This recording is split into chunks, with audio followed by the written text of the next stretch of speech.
الحمد لله رب العالمين الذي فاطر السماوات وعالم الأسرار.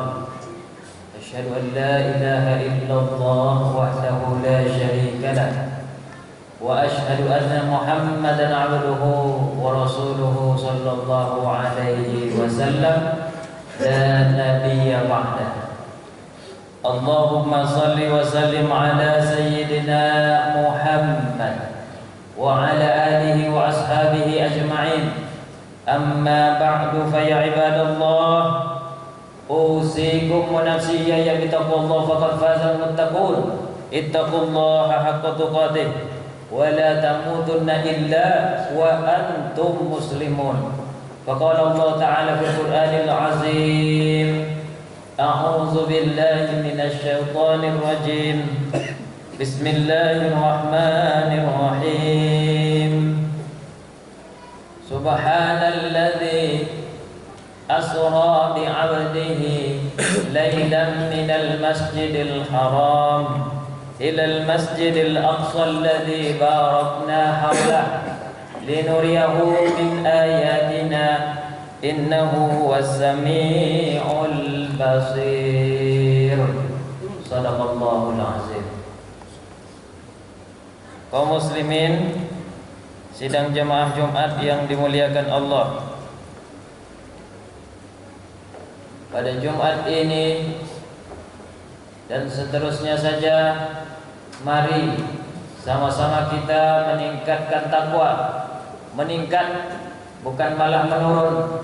Kita kerjakan perintah Allah, lalu kita meninggalkan sekuat tenaga kita setiap harinya apapun yang Allah larang. Bersyukur alhamdulillah sampai detik ini Allah masih beri nikmat. Setiap kita dikasih nikmat, maka jangan ada yang kecewa aku tidak dapat nikmat Allah. Kita masih diberikan kesehatan, batuk masih ada tapi masih sehat, tidak terbaring kita di rumah sakit. Kita masih diberikan kekuatan, alhamdulillah, sampai melangkahkan kaki, mengayunkan tangan di masjid ini. Kita tidak terjadi bencana alam besar. Dari dulu saya sering mengatakan alhamdulillah Riau ini tidak terjadi bencana alam besar. Tadi kita terasa gempa, rupanya dari Sumatera Barat, dan alhamdulillah kita tidak ada apa-apa, tidak runtuh bangunan kita dan lain sebagainya, tidak ada memakan korban jiwa. Ini mungkin kita masih pandai mensyukuri nikmat yang Allah beri, mengucapkan alhamdulillah, berbuat kebaikan sesama, maka Allah masih jaga alam kita ini. Salawat dan salam tak lupa pula kita hadiahkan kepada junjungan alam Nabi kita, Nabi besar Muhammad sallallahu alaihi wasallam. Allahumma salli ala sayyidina Muhammad wa ala ali sayyidina Muhammad. Tambah lafaz salam, assalamu alayka ayyuhan nabiyyu wa rahmatullahi wa barakatuh. Mudah-mudahan kita semua mendapatkan pertolongan syafaatnya Rasulullah sallallahu alaihi wasallam, itu berguna baik dunia maupun akhirat. Amin ya rabbal alamin. Kaum muslimin, sidang jemaah Jumat yang dimuliakan Allah, peristiwa Isra dan Mi'raj itu terjadi sebelum Nabi Muhammad hijrah ke kota Madinah. Dikatakan setahun sebelum Nabi hijrah, maka itulah peristiwa yang besar. Maksudnya itu termasuk mukjizat di luar nalar pikiran dan kebiasaan manusia manapun. Saya tidak bisa membayangkan Nabi secepat itu dari Masjidil Haram ke Masjidil Aqsa, berarti lewat atau melintasi ke negara lain. Dicontoh-contohkanlah dari di sini kita Riau Indonesia ke Malaysia cepat itu tidak mungkin.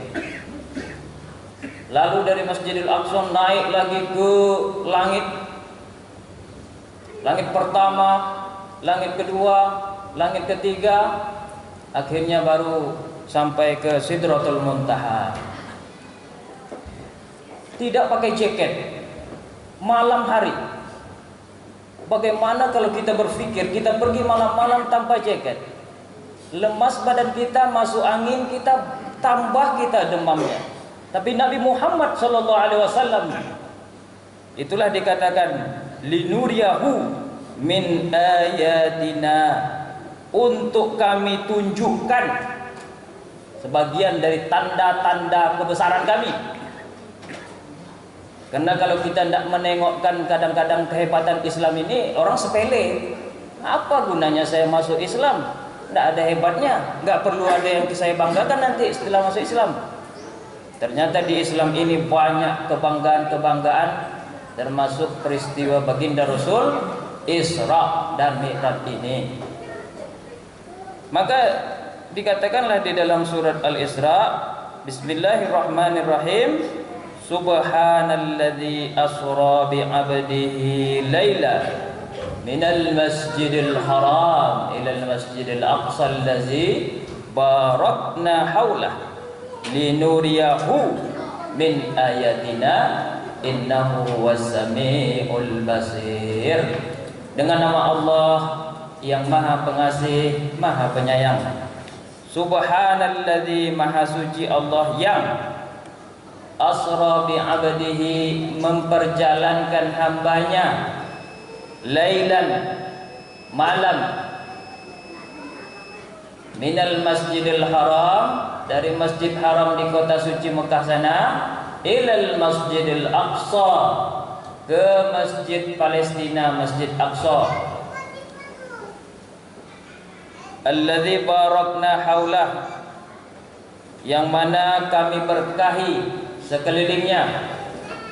Mungkin inilah yang mengakibatkan Nabi Muhammad itu enggak sakit. Maksud saya malam-malam pergi biasa-biasa saja, tenang-tenang saja. Kenapa? Sudah diberkahi. Jadi kemanapun Nabi itu, angin itu enggak bisa memudaratkan Nabi. Alam itu enggak bisa memudaratkan Nabi. Apapun yang ada di alam ini itu enggak bisa menyakiti Nabi. Kenapa? Barakah. Sudah diberkahi sekelilingnya. Baru tujuannya apa? Linuriyahu min ayatina, agar kami tunjukkan tanda-tanda kebesaran kami.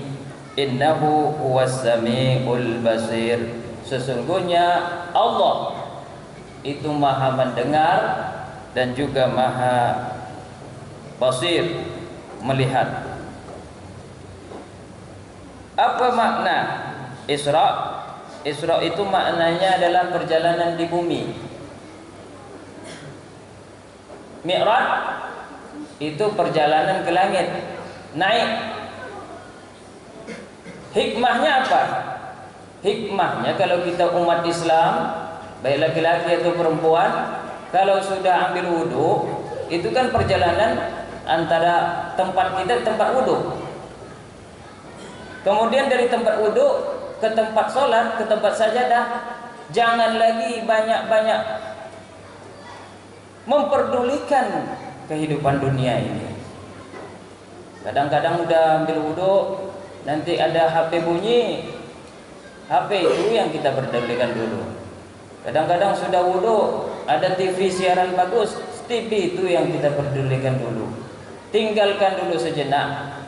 Kalau teramat penting, misalnya ada tamu, kita sudah wudhu, bilang sama tamu itu, saya sholat dulu, nanti kita bawa cerita. Apa mau cerita-ceritalah, dunia itu nanti saja. Saya lakukan dulu mi'raj saya. Saya berhadapan dulu sama pencipta saya dan pencipta kamu dulu. Baru kita nanti cerita, entah terserah apa cerita kita nanti. Itulah hikmah daripada Isra dan Mi'raj. Maka jangan mendahului dunia daripada Allah. Yang kedua, Hikmahnya adalah segala sesuatu menurut kenyataan ilmiah bergerak. Semuanya bergerak rupanya. Jantung kita itu bergerak. Di dalam tubuh kita semuanya bergerak. Kita saja kadang nggak memperhatikan. Tanah ini bergerak terus. Maka gempa itu gerakannya yang gerakan dahsyat itu. Kalau sebelum gempa atau tidak terjadi apa-apa, bergerak juga. Angin bergerak, cahaya bergerak, suara bergerak. Bahkan rambut kita itu bergerak. Pokoknya semua bergerak. Maka cocoklah dikatakan yusabbihu lahu ma fis samawati wal ardi. Bertasbihlah apa yang ada di langit dan apa yang ada di bumi. Bagaimana mereka itu bertasbih? Sesuai dengan tasbih mereka. Namun ada yang tidak memerlukan waktu untuk sampai bergerak itu. Kalau benda padat itu bergeraknya lama. Yang lebih cepat adalah suara. Suara ini saya ini cepat sampai ke telinga jemaah. Lebih cepat dari suara ada lagi, yaitu cahaya. Makanya cahaya itu lebih cepat. Kalau kita buka pintu dari tempat yang gelap, langsung masuk cahaya. Mana yang lebih cepat? Semua sepakat, baik filosof, baik ilmuwan, baik kiai, ulama, bersepakat yang paling cepat, bahkan tidak membutuhkan waktu untuk mencapai sasaran apapun yang dikehendaki, itu dinamakan Allah. Maka Isra dan Mi'raj ini bukan pekerjaan Nabi Muhammad, tapi pekerjaan Allah. Kalau Allah sudah menginginkan segala sesuatu, yang tidak masuk akal jadi masuk akal, yang tidak sesuai kebiasaan jadi kebiasaan, jadi di luar kebiasaan, atau kharijun minal adah. Itulah hikmah dari Isra Mi'raj yang kedua. Yang terakhir hikmahnya adalah mengingatkan kita bahwa semuanya itu kita harus kembali kepada tujuan kita, yaitu kemanapun kita berada jangan tinggalkan sholat. Maka ada pesan kita kepada anak kita kalau mau pergi jauh, nah kerjakanlah apapun asal kau jangan tinggalkan sholat. Ini akan berguna bagi kita dimanapun, karena orang yang meninggal dalam keadaan sholat lebih baik daripada orang meninggalkan dalam keadaan mabuk. Orang yang susah tapi masih tetap sholat itu akan lebih baik dan tidak akan stres daripada dia susah tapi tidak pernah sholat. Itu tidak lama lagi kuntum diri. Orang yang banyak keluhan, kesal, dihina orang, difitnah orang, tapi dia masih sholat, itu akan lebih tetap lama insya Allah hidupnya daripada dia tidak sholat sehingga mikirkan pikiran orang, perkataan orang, fitnah orang, cepat matinya itu. Ini maksudnya banyak fungsi sholat di dalam kehidupan. Fa'tabiru ya ulil absar la'allakum tuflihun.